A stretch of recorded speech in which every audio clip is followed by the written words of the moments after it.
بسم اللہ الرحمن الرحیم۔ السلام علیکم۔ انسان پر اچھا وقت آتا ہے تو وہ بھولنے والی چیزوں میں سب سے پہلے اپنی اوقات بھول جاتا ہے۔ یہ جو حالات ہیں میرے ایک دن سدھر جائیں گے، لیکن کافی لوگ میرے دل سے اتر جائیں گے۔ لفظ انسان کے غلام ہوتے ہیں، مگر صرف بولنے سے پہلے تک بولنے کے بعد انسان اپنے الفاظ کا غلام بن جاتا ہے۔ حضرت علی رضی اللہ تعالیٰ عنہ نے فرمایا، جب رزق میں کمی واقع ہونے لگے تو کثرت سے اللہ سے استغفار کرو۔ چہرہ ڈھانپنے کے لیے لباس کی نہیں، نقاب کی ضرورت ہوتی ہے۔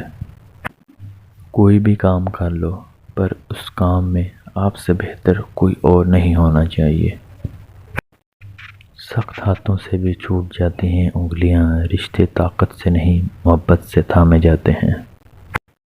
محبت انسان کو خدا تک لے جاتی ہے، مل جائے تب بھی، نہ ملے تب بھی۔